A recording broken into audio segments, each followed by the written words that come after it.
Tip number 5 for grow time. In today's video, we're going to talk about the key elements that plants need to grow. Now, I'm going to have to break this up into a few videos, but we're going to just start with the first one with the basics. All growing plants need 17 essential elements to grow to their full genetic potential. Of these 17, 14 are absorbed by plants through the soil, while the remaining 3 come from air and water. Most people understand the air, the water, the sun part. So I'm not going to talk about that now. I'll talk about that later. I'm going to start talking about the other essential elements.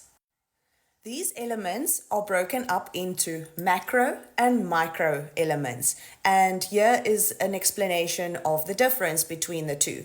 So in this video, I'm going to just mainly focus on the macronutrients that are the big picture nutrient categories such as carbohydrates, fats, and proteins. Here's a list of all the macronutrient elements. You are probably familiar with magnesium and calcium, so I'm not going to go into that right now. I'm going to focus on nitrogen, potassium, and phosphorus, the key elements, NPK. I'm sure you've heard of that. NPK, nitrogen, phosphorus, potassium. This is what you also see on fertilizers and packaging when you walk into a nursery.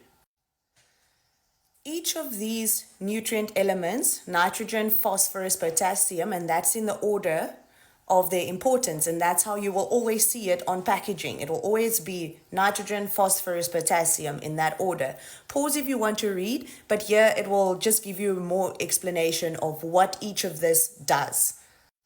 Your plants will actually show you if it's nitrogen, phosphorus, or potassium deficient.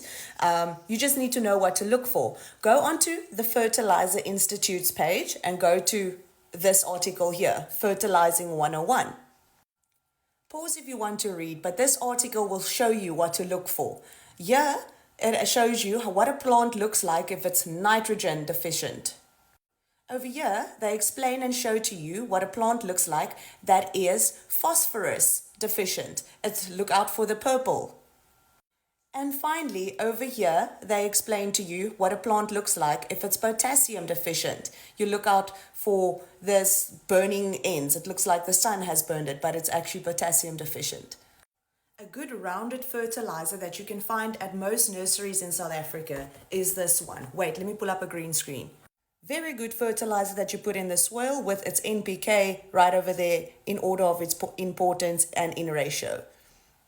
And I put this in all my soil, everything, doesn't matter.